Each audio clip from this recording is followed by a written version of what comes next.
Now look at Part 1. Part 1. You're going to listen to the director of a college talking about his school. Listen to the talk and answer the questions. First, you have some time to look at questions 1 to 3.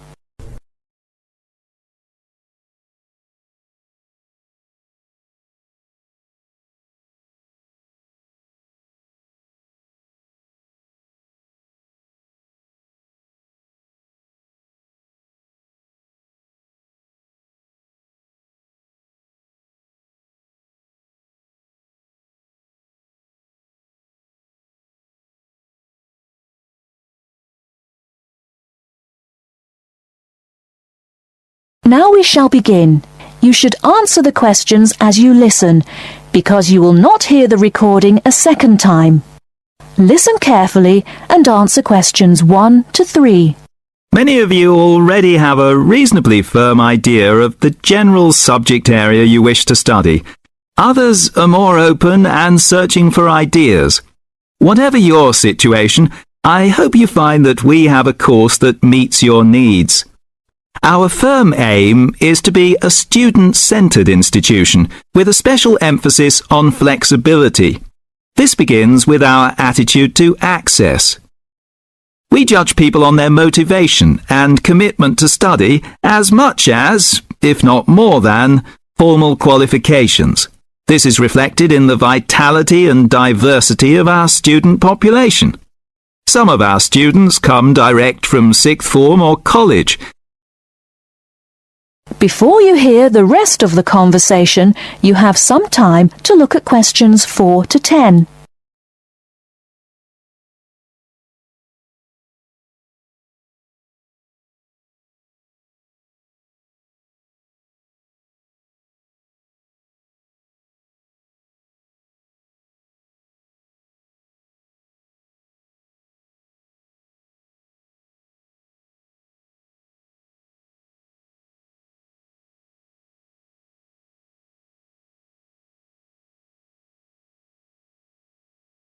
Now listen and answer questions 4 to 10. Others are coming into higher education after a short or long gap from formal education. Some are seeking a specific set of skills with a particular job or profession in mind. Others are retraining or studying to give their careers a new direction or dimension. Some are learning about the very latest scientific, technological and commercial knowledge. Others are stretching their minds on sensitive environmental, social and cultural issues. Even a casual observation of the mix of our student body indicates that we're close to our aim of being a polytechnic for the whole community. To meet our students' needs, we have 500 academic and a further 500 support staff committed to good quality teaching, high standards, and sensitive and sympathetic student care. We have probably the longest experience of understanding and dealing with the differing needs of a diverse student population. I hope you'll find a suitable course at the Polytechnic College. If you want to come to the college and we consider you suitable, we'll do our best to find you a place. And when you're here, we'll work hard to make your experience enjoyable, stimulating, and educationally rewarding. That is the end of Part 1. You now have half a minute to check your answers.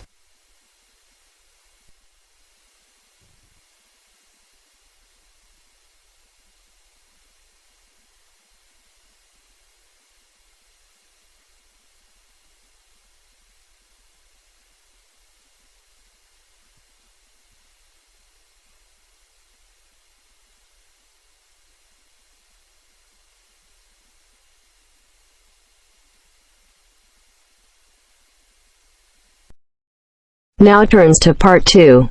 Part 2. You will hear a tour guide giving information about a shopping district.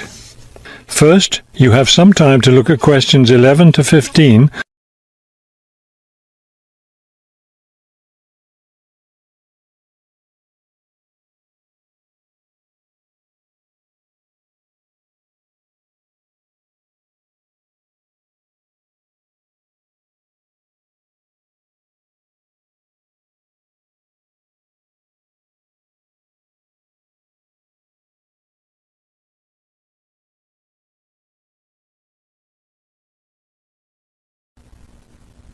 As you listen to the first part of the talk, answer questions 11 to 15.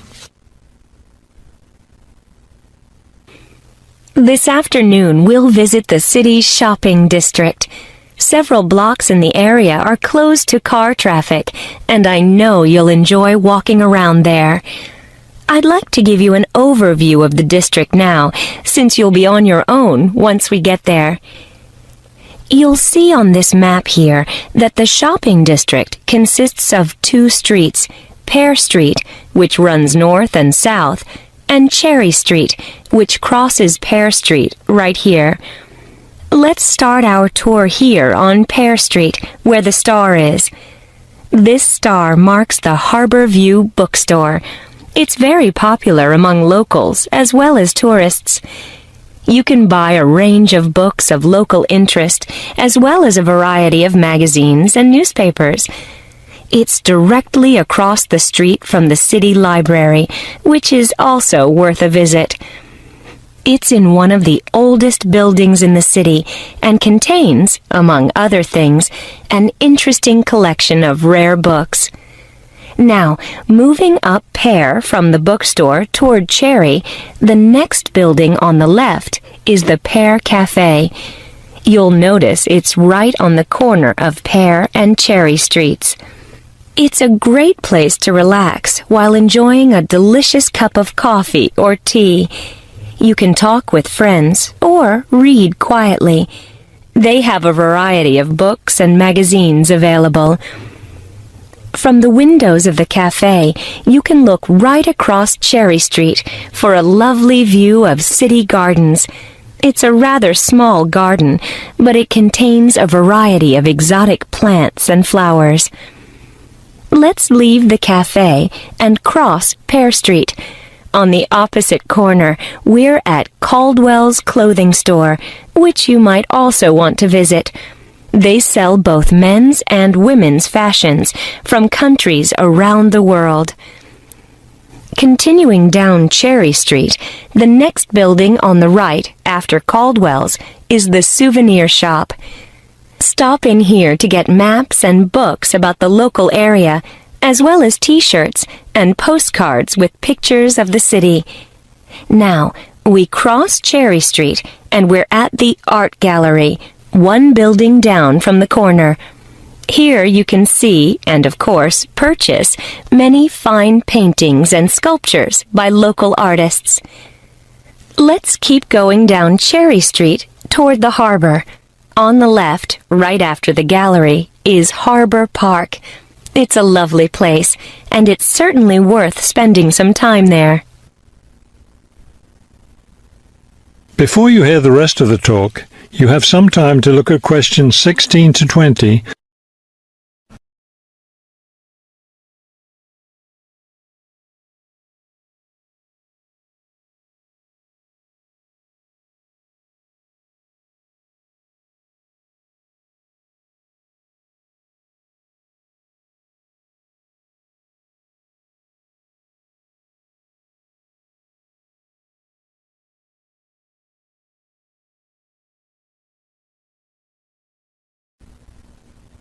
Now listen and answer questions 16 to 20. Harbor Park was built on land donated to the city by Captain Jones, a lifelong resident of this city. Captain Jones designed the park himself, and it was built in 1876. Exactly in the center of the park, a statue of Captain Jones was erected, and it's still standing there today. It shows Captain Jones on the bow of his ship. After viewing the statue, you can follow the path that goes through the woods just behind. It will lead you to a lovely garden, in the middle of which is a fountain. This is a nice place to enjoy a few quiet moments. If you still feel like walking, continue on to the far end of the garden. There, you'll find a wooden staircase, which will take you down to the harbor. You might enjoy the view of the boats from there. There's also a walking path along the water, which will eventually bring you back up to Cherry Street. You can see that there's plenty to do in this part of the city. The bus leaves at 1:30. That is the end of part 2. You now have half a minute to check your answers.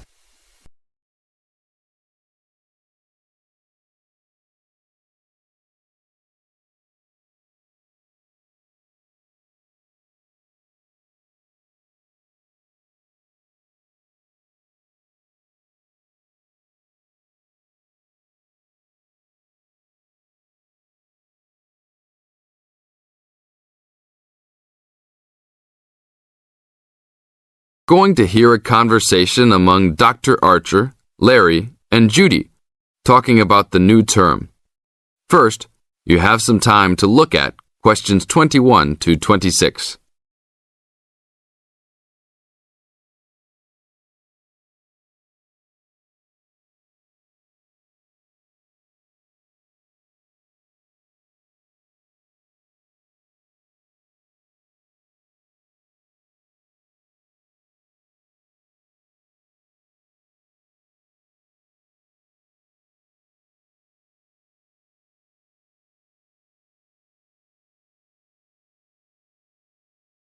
Now listen carefully to the first part of the conversation and answer questions 21 to 26.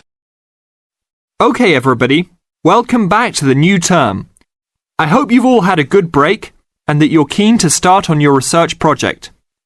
What I'd like to do this morning is to give you a chance to ask questions about the project, requirements, ways of approach, how to get help if you need it.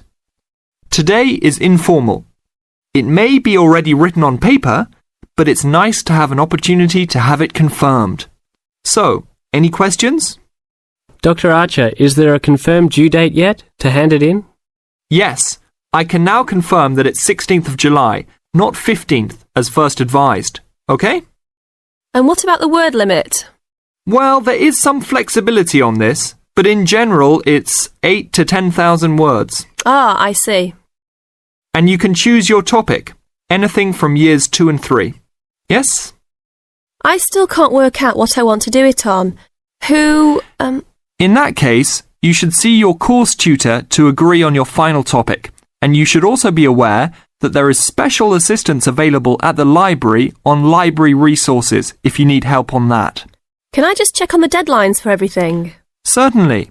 Look, let me write it on the board when each stage should be completed.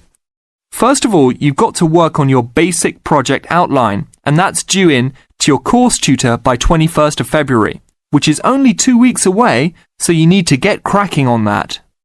Do we have to include a full reference list by then too? No, your reference list is due on 6th of April, which is 1 week later, so you have time to discuss this with your tutor. And when should we be doing the research? Well, that's over a 1 month period, essentially April to May. And the write-up? Well, you need to do quite a bit of research before you get going on your writing, so that's really May to July, with a due date for handing in on the 16th. Any more questions? Now look at questions 27 to 30.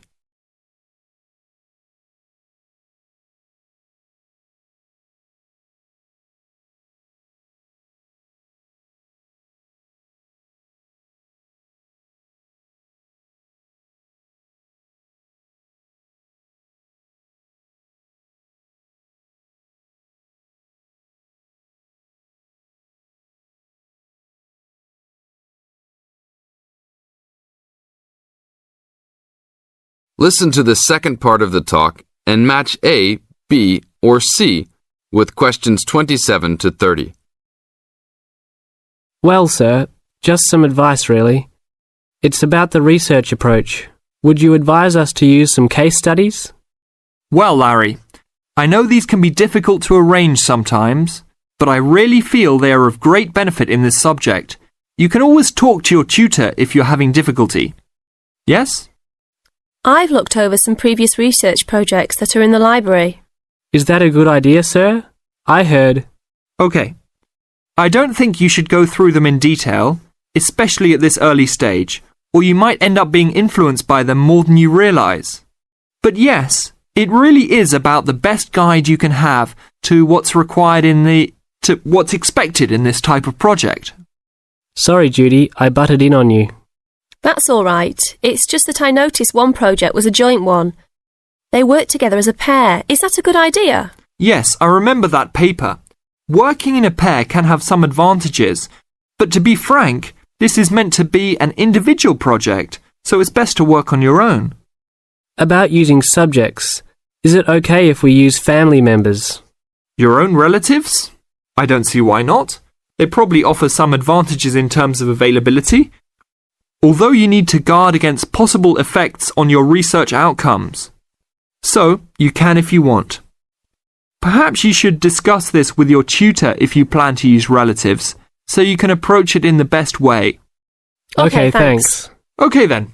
Well, I hope we've been able to sort out a few things.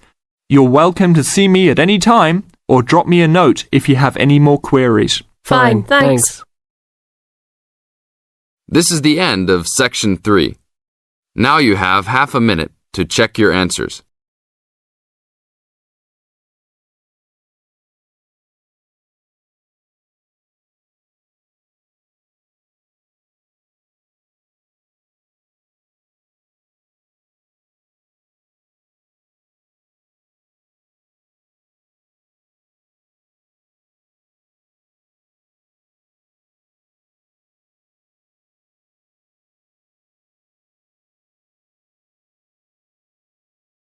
Section 4.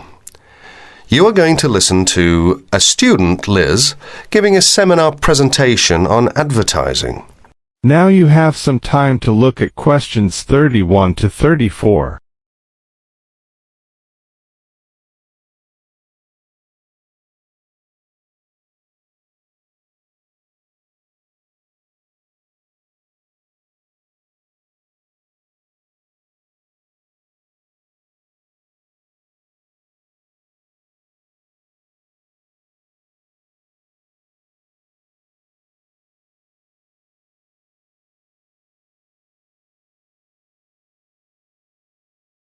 Now listen carefully and answer questions 31 to 34.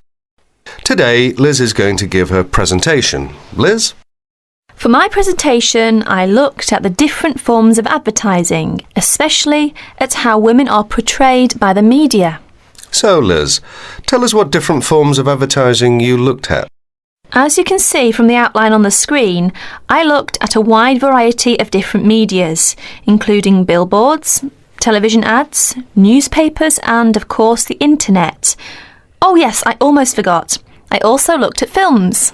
And what was your main finding? Well, I've brought some samples in to show everyone, which I hope will make it a little clearer. But first of all, I'd like to take a look at this first advert, which is from, believe it or not, a popular women's magazine. Now, even though this is a women's magazine, as you can see, women are portrayed in what we might call a submissive role.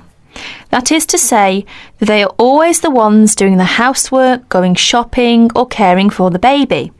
In fact, you may notice that most adverts concerned with household products, such as cleaning materials, as well as food and baby items, are generally directed at women. Another thing you may notice about the women is that they are nearly always very slim and beautiful, even middle-aged women.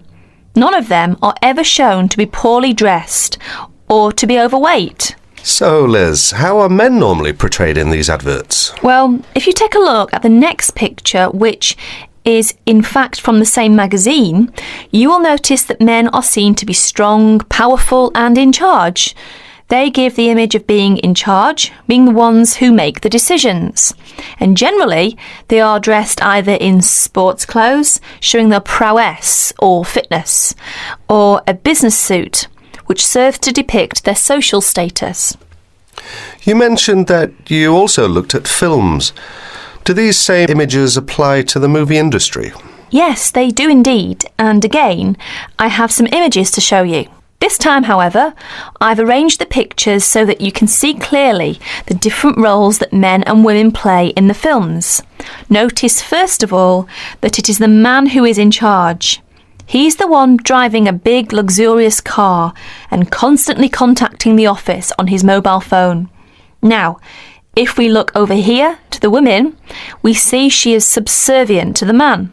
She's his secretary, in fact. And if we take a look at her office, we see it's shared by other women and open to the public.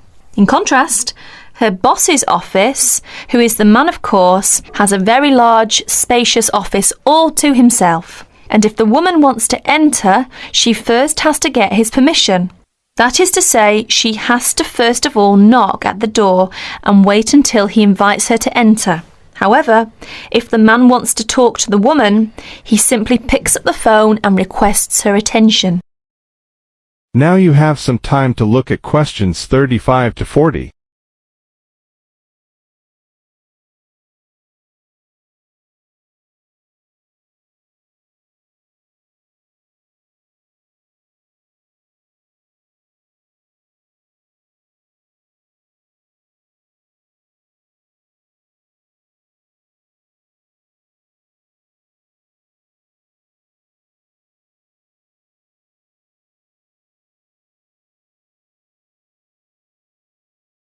Now listen carefully and answer questions 35 to 40. Are there any images where women are not shown to be of a lower social status to men?